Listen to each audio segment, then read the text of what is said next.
നമസ്കാരം. Gallery of നാച്ചുറിലേക്ക് സ്വാഗതം. Idukki travel വ്ളോഗിൻ്റെ മൂന്നാമത്തെ പാർട്ടാണ് ഈ വീഡിയോ. ഞങ്ങളിപ്പോൾ നിൽക്കുന്നത് ഇടുക്കിയിലെ സ്വപ്നഭൂമിയായ രാമക്കൽ മേട്ടിലാണ്. രാമക്കൽ മേട്ടിൽ എത്തുന്നവർ ഉറപ്പായും കണ്ടിരിക്കേണ്ട കുറച്ച് സ്ഥലങ്ങൾ കൂടി ഇവിടെ പരിസരത്തുണ്ട്. അവിടേക്ക് ജീപ്പ് സഫാരി ആയിട്ടേ പോകാൻ സാധിക്കൂ. ഞങ്ങളും ജീപ്പ് സഫാരി ആരംഭിക്കുകയാണ്. രാമക്കൽ മേട്ടിലെ ആമപ്പാറ, രാമക്കല്ല് എന്നീ രണ്ട് സ്ഥലങ്ങൾ കാണാനാണ് ഞങ്ങളിപ്പോൾ ജീപ്പിൽ പോകുന്നത്.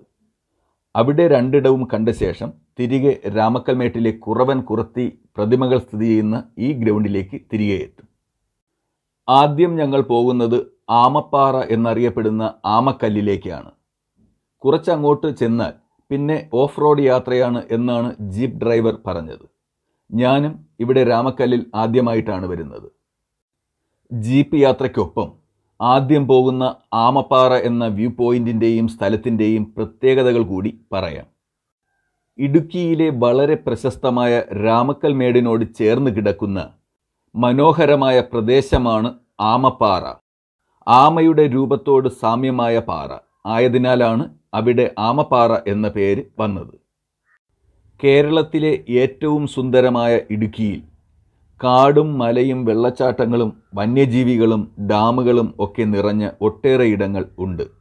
സാഹസികതയ്ക്കും സമാധാനത്തോടെ ആസ്വദിച്ചുള്ള യാത്രകൾക്കും എല്ലാം ഏറ്റവും അനുയോജ്യമായ ഇടമാണ് ഇടുക്കി.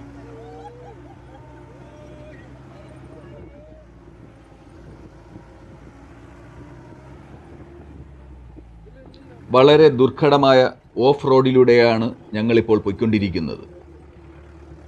പ്രകൃതി ഭംഗി തുളുമ്പി നിൽക്കുന്ന ഒരു ചെറിയ സാഹസിക യാത്രയ്ക്ക് താല്പര്യമുണ്ടെങ്കിൽ പോകാൻ പറ്റിയ ഇടമാണ് രാമക്കൽ മേട്ടിലെ ആമപ്പാറ.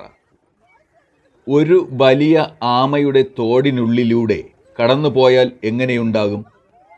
അത് കടന്നു ചെന്നെത്തുന്നത് ഹൃദയം നിറയ്ക്കുന്ന കാഴ്ചകളിലേക്കാണെങ്കിലോ? എങ്കിൽ അതാണ് ആമപ്പാറ എന്നാണ് ജീപ്പ് ഡ്രൈവർ ചേട്ടൻ ഞങ്ങളോട് പറഞ്ഞത്.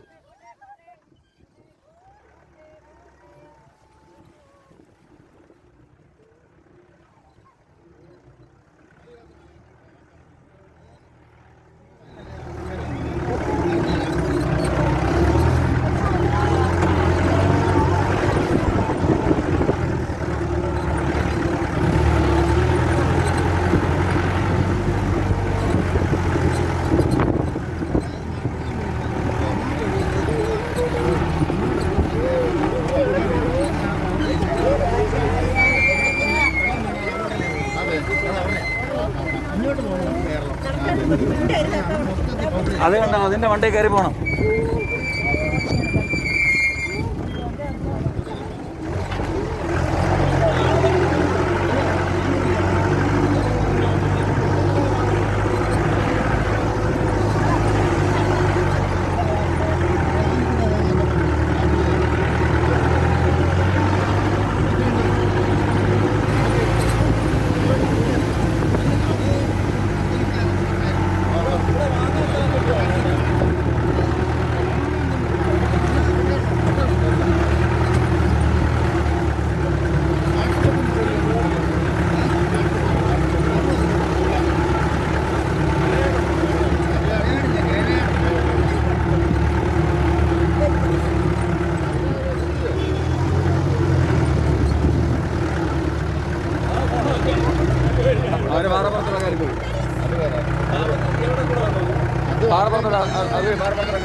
ഞങ്ങളിപ്പോൾ ആമപ്പാറ വ്യൂ പോയിന്റിന് സമീപം എത്തിയിരിക്കുകയാണ്. ദൂരെ നിന്നുള്ള കാഴ്ചയിൽ ഒരു ആമ പതിഞ്ഞിരിക്കുന്നത് പോലെയുള്ള ഒരു പാറയാകും ആദ്യം കാണുക. ആ പാറയുടെ അരികിലേക്കെത്തിയാൽ അതിൻ്റെ ഉള്ളിലേക്ക് കയറാൻ സാധിക്കുന്ന 2 ഗുഹ പോലുള്ള ഭാഗം കാണാം. അവിടെ ഗുഹയ്ക്കുള്ളിൽ ഒരാൾക്ക് കഷ്ടിച്ച് കടക്കാവുന്ന നേരിയ വഴിയിലൂടെ സാഹസികമായി കയറിയാൽ മറ്റൊരു വശത്തേക്ക് ഇറങ്ങാൻ സാധിക്കും. നടന്നും നിരങ്ങിയും ഒക്കെ വേണം അതിലൂടെ കടന്നുപോകാൻ. അപ്പുറത്തെ വശത്തേക്ക് എത്തിയാൽ ആദ്യം വന്ന ഗുഹയ്ക്ക് സമാന്തരമായിട്ടുള്ള ഗുഹയിലൂടെ തിരിച്ചിറങ്ങുകയാണ് അടുത്തത്. അത് ആദ്യത്തേതിനേക്കാളും വളരെ ബുദ്ധിമുട്ടും സാഹസികത നിറഞ്ഞതുമാണ്. ആ ഗുഹയിലൂടെ നടന്നു നീങ്ങാൻ സാധിക്കില്ല. പുറത്തേക്ക് ഇറങ്ങാൻ ഇരുന്നും കിടന്നും നിരങ്ങിയുമൊക്കെ നീങ്ങണം. ആ വഴിയിലൂടെ തിരിച്ചിറങ്ങാൻ സാധിക്കാത്തവർക്ക് ആദ്യം വന്ന വഴിയിലൂടെ തന്നെ തിരിച്ചു പോരാനും സാധിക്കും. പാറയിടുക്കിലൂടെ സഞ്ചരിച്ച് മറുവശത്ത് എത്തിയാൽ മനോഹരമായ പ്രകൃതി ഭംഗി നിറഞ്ഞ കാഴ്ചകളാവും കാത്തിരിക്കുന്നത്. ഈ ഗുഹയ്ക്കുള്ളിലെ കാഴ്ചകളും മനോഹരവും ഭയപ്പെടുത്തുന്നതുമാണ്. നിരവധി പാറക്കൂട്ടങ്ങളുള്ള പ്രദേശത്തിൻ്റെ ഒരു വലിയ ദൃശ്യം തന്നെ അവിടെ എത്തുന്നവർക്ക് ആസ്വദിക്കാൻ സാധിക്കും. ശക്തമായ കാറ്റ് വീശിക്കൊണ്ടിരിക്കുന്ന ഒരു പ്രദേശമാണ് ആമപ്പാറ. ഓഫ് റോഡിലൂടെ കുന്നിൻ മുകളിലേക്ക് ചെല്ലുമ്പോൾ കുന്നിൻ്റെ നെറുകയിൽ സ്ഥിതി ചെയ്യുന്ന പാറകൾ ആകാശത്തു നിന്ന് തൂങ്ങിക്കിടക്കുന്നത് പോലെയാകും അനുഭവപ്പെടുക. പലപ്പോഴും കോടമഞ്ഞു നിറഞ്ഞു നിൽക്കുമ്പോൾ ആ കാഴ്ച കൂടുതൽ മനോഹരമാകും. ആമപ്പാറയ്ക്ക് ചുറ്റും പരന്നു വിശാലമായ പ്രദേശത്ത് നിന്ന് പച്ചപ്പ് നിറഞ്ഞ താഴ്വരകളുടെയും വനങ്ങളുടെയും ജലാശയങ്ങളുടെയും കാഴ്ചകളും കാണാൻ സാധിക്കുന്നതാണ്. രാമക്കൽ മേട്ടിൽ എത്തുന്ന സഞ്ചാരികൾക്ക് പെട്ടെന്ന് എത്തിപ്പെടാവുന്ന ഒരിടമാണ് ആമപ്പാറ. ഇവിടേക്ക് ജീപ്പുകൾ മാത്രമേ പോവുകയുള്ളൂ. ഇതിലൂടെ നല്ലൊരു ഓഫ് റോഡ് യാത്രയും ആസ്വദിക്കാൻ സാധിക്കും. ആമപ്പാറയ്ക്ക് സമീപം നിരവധി വ്യൂ പോയിന്റുകൾ ഉണ്ട്. ഓരോന്നിനും പ്രാദേശികമായിട്ടുള്ള പേരുകളും ഉണ്ട്. ഞങ്ങളുടെ യാത്രയിൽ സമയക്കുറവ് ഉള്ളത് കാരണം യാത്ര 2 പോയിന്റിലേക്ക് ചുരുക്കിയിരിക്കുകയാണ്. ഈ പ്രദേശത്തുള്ള ഫ്ലൈറ്റ് വ്യൂ പോയിന്റിൽ നിന്നാൽ താഴ്വരയിലെ നിരവധി ഗ്രാമങ്ങളുടെ മനോഹരമായ കാഴ്ചകൾ കാണാൻ സാധിക്കുമെന്നും സഞ്ചാരികളുടെ സുരക്ഷ ഉറപ്പാക്കാൻ ഓരോ വ്യൂ പോയിന്റിലും സംരക്ഷണ വേലി ഘടിപ്പിച്ചിട്ടുണ്ടെന്നും ജീപ്പ് ഡ്രൈവർ ചേട്ടൻ പറഞ്ഞു. ആമപ്പാറയിലെത്താൻ ഏറ്റവും അനുയോജ്യമായ മാർഗം ജീപ്പ് തന്നെയാണ്. അല്ലെങ്കിൽ അനുമതി വാങ്ങി തോവാളപ്പടിയിൽ നിന്ന് ആമപ്പാറയിലേക്ക് ട്രക്കിങ്ങും നടത്താൻ സാധിക്കും. കുറച്ച് കാര്യങ്ങൾ ഡ്രൈവർ ചേട്ടനോട് തന്നെ ചോദിക്കാം. എത്ര വർഷമായിട്ട് ഇതിൻ്റെ അകത്ത് ടാക്സി ഓടുന്നുണ്ട്? ഞാൻ ഒരു ഓഫ് റോഡ് തുടങ്ങി 8 വർഷം. ആ, പിന്നെ ടാക്സി ഓട്ടം തുടങ്ങിയിട്ട് 35 വർഷം. 30. ഇത് ചേട്ടൻ്റെ സ്ഥലം ഇവിടെ തന്നെയാണ്. ഇവിടെ തന്നെ. ഈ പാറയുടെ പേരെന്താ ചേട്ടാ? ആമപ്പാറ. ആമപ്പാറ. ഇതിന്റെ ഐതിഹ്യം ഐതിഹ്യം എന്ന് പറഞ്ഞു കഴിഞ്ഞാൽ വനവാസ കാലത്ത് രാമലക്ഷ്മണന്മാർ കളിച്ചേർന്ന പാറ. അങ്ങനെ ഒരു ഐതിഹ്യമുള്ളൂ. അത് ശ്രീരാമന്റെ കാൽപാത അപ്പുറം ഉണ്ടായിരുന്നു. ഇത് ഈ 2 പാറയുടെ ഇടയിൽ കൂടെ പോയിട്ട് അടുത്ത ഈ പാറയുടെ അടിയിൽ കൂടെ കമന്നിട്ട് വരാം, ഇരുന്നിട്ട് വരാം, എങ്ങനെ വേണേലും വരാം. ബേസിക് ക്ലൈമറ്റ് ആണ് ഇതിനകത്ത്. ചേട്ടന്റെ പേരെങ്ങനെയാണ്? എൻ്റെ പേര് ഭദ്രൻ. ലോക ടൂറിസം ഭൂപടത്തിലേക്ക് ആമപ്പാറ പാറയിടുക്കിലെ ഇടുങ്ങിയ നടപ്പാത സ്ഥാനം പിടിച്ചതോടെ ഇവിടേക്കിപ്പോൾ സഞ്ചാരികളുടെ ഒഴുക്കാണ്. ഈ കാണുന്നതാണ് ആമപ്പാറയുടെ ഉള്ളിലേക്ക് കടക്കാനുള്ള ഇടുങ്ങിയ വഴി. തിരിച്ചിറങ്ങാനുള്ള വഴിയാണ് വലതുവശത്തായി ഈ ചെറുതായി കാണുന്നത്. സാഹസിക സഞ്ചാരികളുടെ പ്രിയ ഇടങ്ങളിൽ ഒന്നാണ് ഇപ്പോൾ ആമപ്പാറ. രാമക്കൽ മേട്ടിൽ എത്തുന്നവരൊക്കെയും ഇപ്പോൾ ആമപ്പാറയും കണ്ടാണ് മടങ്ങുന്നത്. ആദ്യ ഭാഗത്തിലൂടെ അകത്തേക്ക് കയറിയാൽ ഒരാൾക്ക് കഷ്ടിച്ച് ചരിഞ്ഞ് നടന്നു പോകാൻ കഴിയുന്ന നടപ്പാതയാണ് ആമപ്പാറയുടെ പ്രത്യേകത. നടന്നു പോയ ശേഷം പാറയിടുക്കിലൂടെ ഇഴഞ്ഞു വേണം മറുവശത്ത് തിരിച്ചെത്താൻ. ആദ്യത്തെ പാറയിടുക്കിലൂടെ ഓരോരുത്തരും നടന്നു നീങ്ങുന്നത് കാണാം.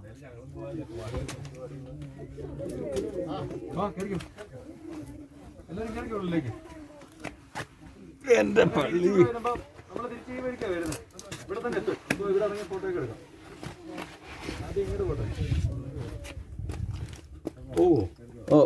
എല്ലാരും പോരും. നമ്മളെല്ലാം പാറ അകത്താണുള്ള വിഷയം കൊണ്ട് വെച്ചിട്ടുണ്ട്. പാറ നമ്മൾ തള്ളിപ്പിടിക്കും.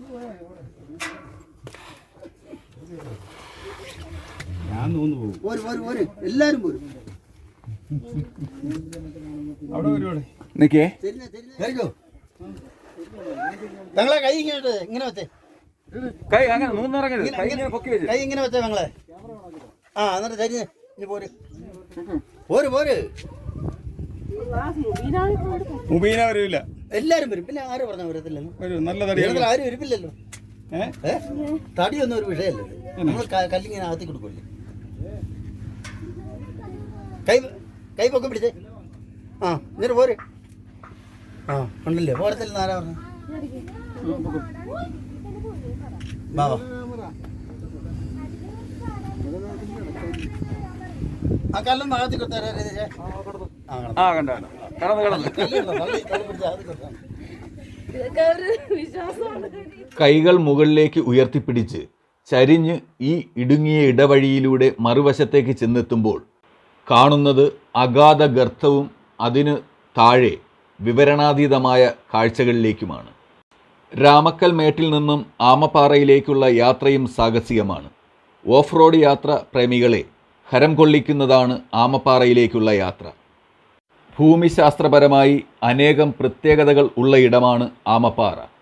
ഇവിടേക്ക് സാഹസിക വിനോദസഞ്ചാരികളെ ആകർഷിക്കാനായി DTPCയും നെടുങ്കണ്ടം പഞ്ചായത്തും ആമപ്പാറ മലനിരകൾക്ക് ചുറ്റും സ്റ്റീൽ കൊണ്ടുള്ള വേലി സ്ഥാപിച്ചിട്ടുണ്ട്. അപകട സാഹചര്യം സമ്പൂർണ്ണമായി ഒഴിവാക്കിയതോടെ ഇവിടേക്ക് സഞ്ചാരികളുടെ ഒഴുക്കായിരിക്കുകയാണ്. ഇനി നമുക്ക് ഗുഹയ്ക്കുള്ളിലൂടെ പുറത്തേക്കിറങ്ങുന്ന കാഴ്ചകൾ കാണാം. രണ്ട് സൈഡിൽ കൈ കുത്തുക, ഫോണിഞ്ഞോട് പുള്ളിക്കാരൻ കൂടെ എടുക്കും. നീങ്ങി നീങ്ങി അങ്ങോട്ട് പോട്ടെ. ആ ഫോൺ ചെന്നെടുക്കും കൊടു. എനിക്ക് വേണ്ട, ഞാൻ അങ്ങോട്ട് വരുന്നില്ല. തിരിച്ച് നമ്മൾ അതിൽ തിരിച്ചു നമ്മളേ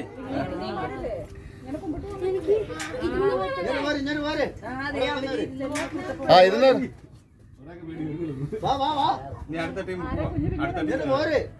ആ വന്നു വന്നു മെല്ലെ നോക്കി പോട്ടെ, അങ്ങോട്ട് പോട്ടെ. വേണ്ട വേണ്ട വേണ്ട വേണ്ട വേണ്ട വേണ്ട. കാല് താഴെ എത്തപ്പോഴേ ഇറങ്ങി നടന്നാൽ മതി. ഒരു വീഡിയോ പോട്ടെ, വീഡിയോ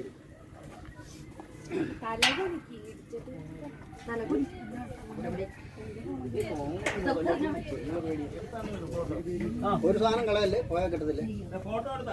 ആ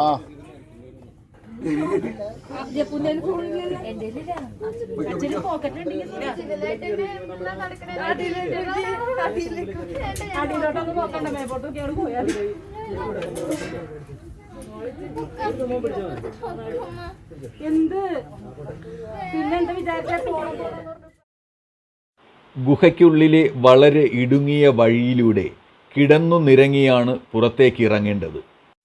ഗുഹയുടെ പുറത്തേക്ക് വന്നവരോട് അവരുടെ ആമപ്പാറ ഗുഹയ്ക്കുള്ളിലൂടെയുള്ള യാത്രയുടെ അനുഭവം ചോദിച്ചറിയാം. അടിപൊളി, നല്ല റിസ്ക് എടുത്താണ് ഞങ്ങൾ വന്നത്. കമന്ന് കിടന്ന് എഴഞ്ഞാണ് വന്നത്. എങ്ങനെ ഈ ആമപ്പാറ വഴി വന്നിട്ടുള്ള ഒരു അനുഭവം? ഒന്ന് സുമേഷേ, എല്ലാവരും വരണം കേട്ടോ. നമ്മളെപ്പോലെ ഇത് ഇങ്ങനെയുള്ള ഈ ശരീരമുള്ള ആൾക്കാരൊക്കെ ഒരു 10 പ്രാവശ്യം ഇതിൻ്റെ ഉള്ളിൽ കൂടെ അങ്ങോട്ടും ഇങ്ങോട്ടും പോയിട്ട് വന്നു കഴിഞ്ഞാലേ സൂപ്പറാവും. പക്ഷേ ദൈവത്തിനെ വിളിക്കുന്നത് ഈ ദൈവമില്ല എന്നൊക്കെ പറയുന്നവരെ ഇതിൻ്റെ ഉള്ളിൽ കയറി കഴിഞ്ഞാൽ വിളിച്ചു പോകും. അത്രയ്ക്കും സൂപ്പറായിരുന്നു. ചേച്ചി ഒന്ന് അനുഭവം പറയാമോ? ഇത് വന്ന ഇങ്ങനെ ഇതിൻ്റെ അടിയിൽ കൂടെ കുഴപ്പമില്ല, എങ്ങനെ ഉണ്ടായിരുന്നു? ആദ്യം ശ്വാസം വിടട്ടല്ലേ. നമ്മളിപ്പോൾ രാമക്കൽ മേട്ടിലെ ആമപ്പാറ എന്ന ഒരു സൈറ്റ് സീയിങ് പ്ലേസിലാണ് നിൽക്കുന്നത്. ഇത് ഭദ്രൻ എന്നാണ് പേര്. ഇദ്ദേഹത്തിൻ്റെ ജീപ്പിലാണ് ഞങ്ങൾ വന്നിരിക്കുന്നത്. ഇതൊരു അന്യായ സംഭവമാണ്. ലത്തിഫാക്കയുടെ ഭാര്യയും ബാക്കിയുള്ള വേറെ മറ്റൊരു ടീമുകാരും പറഞ്ഞു കഴിഞ്ഞു. ഒരു സംഭവം തന്നെയാണ്. ശ്രീരാമൻ്റെ കാൽപാദം പതിഞ്ഞ പാറ എന്നാണ് പറയുന്നത്. 2 പാറകൾക്കിടയിലൂടെ നുഴഞ്ഞു പോയിട്ട് അത് ചരിഞ്ഞേ പോകാൻ പറ്റുള്ളൂ. എത്ര വണ്ണമുള്ളവരാണെങ്കിൽ ഇതിനിടെ കൂടെ പോകാൻ പറ്റും. അതായത് ഇതുവഴി പോകുമ്പോൾ ഒരു അദൃശ്യ ശക്തി പാറയെ തള്ളി നീക്കുന്ന ഒരു ഫീല് നമുക്ക് നേരിട്ട് കണ്ടറിയാൻ പറ്റും. അതാണ് ഇവിടുത്തെ ഒരു സംഭവം. അതുപോലെ പാറയുടെ അടിയിൽ കൂടെ കമന്ന് കിടന്നോ മലന്ന് കിടന്നോ നൂഴ്ന്ന് പുറത്തിറങ്ങാൻ പറ്റും. ഞാൻ ആ നൂഴ്ന്ന് കയറിയില്ല, കാര്യം ശ്വാസം കിട്ടുന്നില്ല. അതുകൊണ്ട് മറ്റുള്ളവർ അത് ചെയ്തിട്ടുണ്ട്. ഇത് ഭദ്രൻ ചേട്ടനാണ്. നിങ്ങൾ ഇവിടെ വരുന്നവർ ശ്രദ്ധിക്കുക. 2.25 കോടി രൂപയുടെ ടൂറിസം പദ്ധതികളുടെ ഭാഗമായിട്ടാണ് ഇവിടെ സുരക്ഷാ വേലി നിർമ്മിച്ചത്. അടിസ്ഥാന സൗകര്യങ്ങൾ ഒരുക്കുന്നതിനും പ്രദേശം കൂടുതൽ മനോഹരമാക്കുന്നതിനും സുരക്ഷയ്ക്കുമുള്ള പദ്ധതികളുടെ നിർമ്മാണവും പുരോഗതിയിലാണ്. ഇരിപ്പിടങ്ങൾ, ശുചിമുറി സമുച്ചയം, 20 മീറ്റർ ഉയരമുള്ള വാച്ച് ടവർ തുടങ്ങിയവയും നിർമ്മിക്കുന്നുണ്ട്. ലൈറ്റിംഗ് ക്രമീകരണം ഏർപ്പെടുത്തുമെന്നും അടുത്ത ഘട്ടത്തിൽ തൂക്കുപാലവും സ്ഥാപിക്കുമെന്നും അറിയുന്നു. സ്റ്റീൽ അതോറിറ്റി ഓഫ് ഇന്ത്യയാണ് പദ്ധതിയുടെ മേൽനോട്ടം വഹിക്കുന്നത്. ഈ വീഡിയോ നിങ്ങൾക്കും ഇഷ്ടമായി കാണും എന്ന് ഞാൻ വിശ്വസിക്കുന്നു. ഇഷ്ടമായെങ്കിൽ ലൈക്ക് ചെയ്യുക, ഷെയർ ചെയ്യുക. നിങ്ങളുടെ അഭിപ്രായങ്ങളും നിർദ്ദേശങ്ങളും കമൻറ്റ് ബോക്സിൽ രേഖപ്പെടുത്തുക. ഈ ചാനൽ ഇതുവരെ സബ്സ്ക്രൈബ് ചെയ്തിട്ടില്ലാത്തവരാണ് നിങ്ങളെങ്കിൽ സബ്സ്ക്രൈബ് ചെയ്യുക, സപ്പോർട്ട് ചെയ്യുക. മറ്റൊരു വീഡിയോയുമായി ഉടനെ കാണാം. അതുവരേക്കും നന്ദി, നമസ്കാരം.